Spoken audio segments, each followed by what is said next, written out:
My brother stood at the front of the room with a microphone in his hand and 80 investors watching, and I watched him through floor-to-ceiling glass 2 stories above, holding a glass of Oregon Pinot Noir, already knowing exactly how the next 10 minutes were going to end. He had no idea I was there. He had no idea about a lot of things. But I'm getting ahead of myself. Before I keep going, drop a comment and let me know where you're watching from.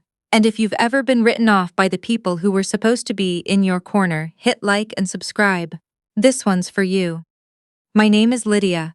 I'm 29 years old and I design things for a living. Or that's what my family has always believed. What I actually do is run a boutique creative and brand strategy firm called Stoneridge Creative with my business partner Adrian. We have 12 people on payroll, 3 Fortune 500 clients, and a portfolio that includes campaigns you've almost certainly seen without knowing we made them.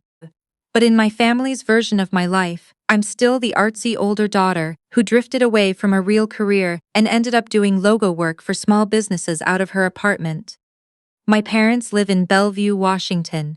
If you've never been to Bellevue, imagine a version of Seattle where everyone drives a slightly newer car and nobody ever mentions money because everyone is quietly obsessed with it. My father built a regional commercial real estate business from the ground up over 30 years, which is genuinely impressive and which he has never once stopped reminding anyone.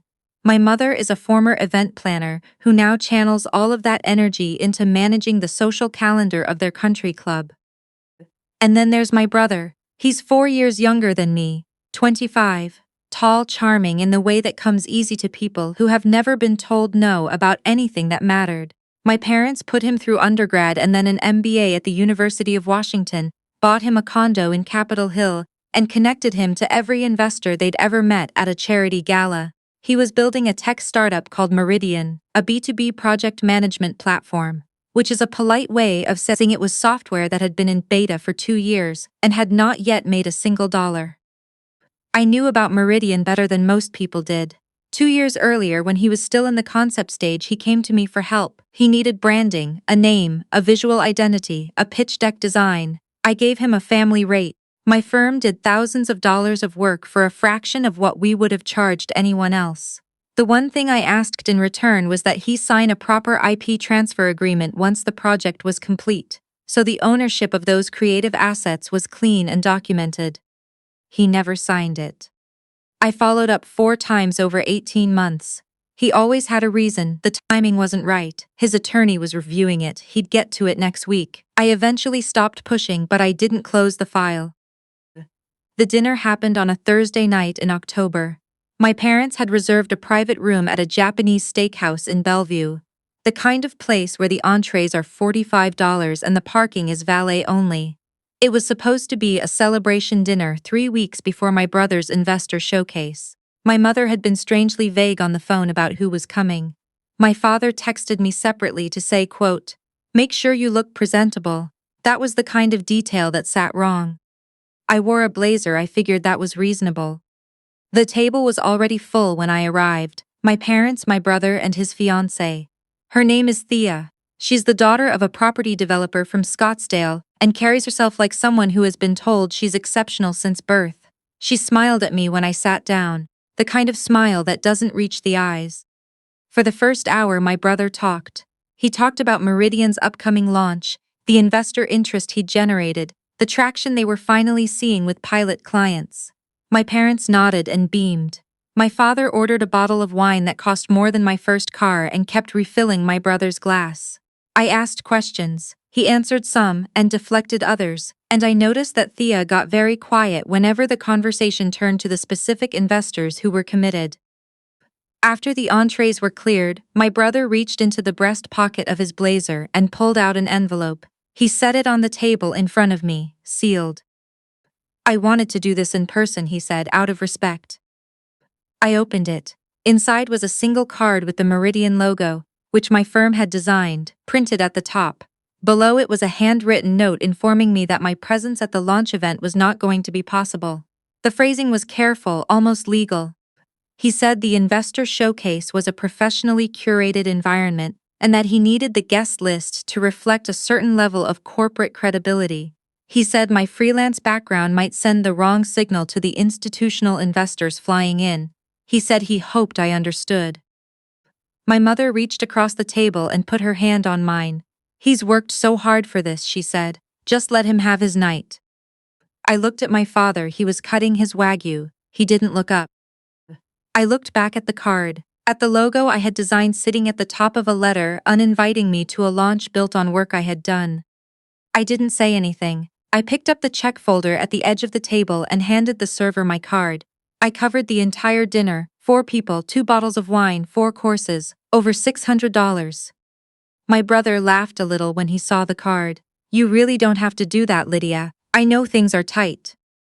They're not, I said. I said goodnight and walked to my car.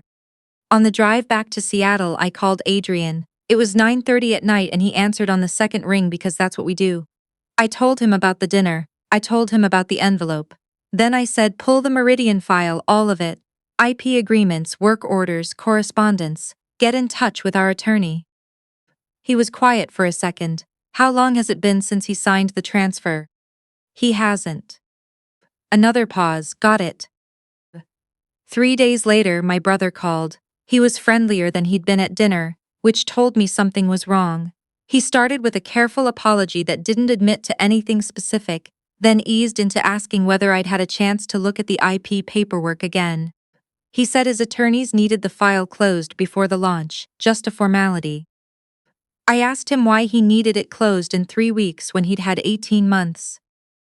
He said he just wanted everything clean before investors did their final due diligence. I said I'd have my attorney look at it. He called back 2 hours later, less friendly. I listened until he ran out of things to say, told him I had a meeting and hung up.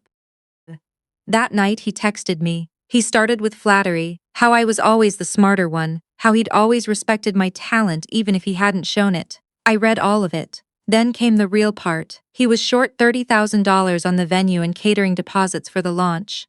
There had been a delay with Thea's family's investment commitment, just a bridge loan, 2 weeks. He would pay me back with interest before the end of the month. I typed back, why is there a delay? He took a while to respond. Her dad's going through some restructuring, it's temporary, nothing to worry about. I wrote, so when you told your other investors that the anchor round was secured, was it actually secured at that point? He didn't answer that. He asked again about the money. I put my phone face down on my desk and went to bed. The next morning I forwarded the entire thread to my attorney with one instruction: preserve everything and proceed with the formal IP claim. I also made a reservation at the restaurant inside the Carver building in downtown Seattle. My firm has been an anchor tenant in that building for 3 years, which means I have permanent keycard access to the executive lounge on the 8th floor, the one with floor-to-ceiling windows overlooking the event atrium on the 6th, where my brother's investor showcase was scheduled for the following Friday at 6 p.m. I arrived early. I took the service elevator to 8, poured myself a glass from the private bar Adrian keeps stocked for client meetings, and settled into a chair by the glass. Below me, 80 guests in business attire were mingling with cocktail napkins and name tags. My brother stood near the entrance greeting people, his hand outstretched. He looked like a person who believed everything was under control. The catering manager approached the event coordinator 40 minutes in. I watched the coordinator's face change. I watched her walk over to my brother. I watched his jaw tighten. The appetizer station ran out of food and wasn't restocked. 2 servers began quietly removing the empty chafing dishes. Guests noticed. The ambient noise in the room dropped a register. My brother found Thea in the corner and spoke to her in a low, urgent voice. She shook her head. He said something else. She shook it again, more firmly this time. Even from 2 floors up through glass, I could see the conversation turning. He got on stage anyway. He launched into his prepared remarks. Got through maybe 4 minutes before a woman in the front row raised her hand and asked about the anchor investment commitment, because she'd spoken to another investor at the event, who said the round wasn't actually closed. My brother said it was in final stages. The woman said that was different from what she'd been told last month. Thea stepped forward and said there had been some complications with her family's fund, that this wasn't the right moment for details, that it would close shortly. My brother turned to look at her. I couldn't hear it through the glass, but I could see it. The microphone was still on, the room was still, and whatever he said to her in that moment was not quiet. Her face went through several things very fast. She said something back. He said something back. The moderator started to rise from his chair. My brother stepped away from the podium. He picked up the presenter remote and threw it. It hit the projection screen hard enough to crack the lower panel. Someone screamed. Someone else started filming on their phone. Security came in through the side door within 30 seconds. My phone was already buzzing with texts from my parents. I finished my wine. I took the elevator down. The building manager's office off the main corridor was where they'd taken everyone. My brother Thea, my parents, who had apparently been at the event and were now in full crisis mode. My mother was on the phone. My father stood over the desk with his arms crossed, telling the building manager he needed to understand what he was dealing with. The kind of threat that sounds like authority until you realize the person making it has no actual leverage in the room. I opened the door. My mother saw me first. Her expression moved through confusion and landed on its default setting where I was concerned, mild reflexive irritation. Lydia, what are you doing here? I work in this building, I said, have for 3 years. The building manager, whose name is Paul, looked at me and then said carefully, Miss Kendall, the anchor tenant representative for this floor is actually... That's me, I said. I walked to the desk and set down the folder I'd been carrying. 2 things. First, I slid a document across the surface. This is the original IP licensing agreement my firm issued when we completed the Meridian branding work 2 years ago. As of this morning, my attorney has filed a formal claim, asserting that Stone Ridge Creative retains ownership of the Meridian logo, visual identity system, UI framework and pitch deck design. The transfer was never executed, which means the brand you presented to investors tonight legally isn't yours. The room went quiet in the specific way rooms go quiet when something real has just landed. Second, I slid the printed text thread across the desk.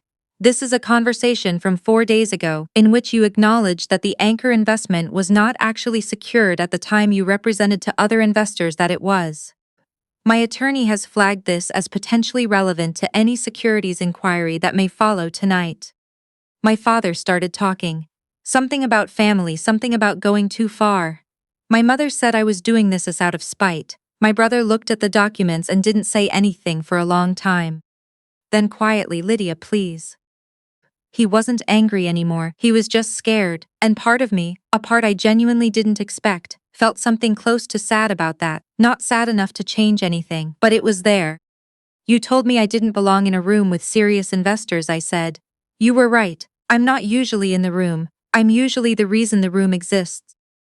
I picked up my folder, nodded at Paul and left. By 10 that night, a clip of my brother throwing the remote, and the audio from the stage argument that followed, had been picked up by 2 Seattle tech blogs and 1 regional business news outlet. By the following morning, Meridian's website was down and its LinkedIn page had been deactivated. My mother called 17 times over the next 24 hours. I answered once the following afternoon when I was ready. I let her say what she needed to say, then I said, I spent years building something real while you told me I was wasting my time. I'm not angry about that anymore. But I'm also not going to fix what he broke. She didn't have much to say to that. I went back to work Monday morning. There were real clients, real deadlines, real problems that had nothing to do with my family. The October light was coming through the studio windows at that particular low angle I always like, sharp and honest. Adrian had left a coffee on my desk. The quiet satisfaction of a life that was already everything I needed, built without their permission, without their help, without a single letter of invitation, settled in my chest like something finally coming home. You can write someone off. You can decide they don't belong in your story. Just know that while you're doing that, some people are quietly building something you'll eventually need a seat in, and they get to decide whether you get one. If this resonated, share your story in the comments. I want to hear it. Like and subscribe, and I'll see you in the next one.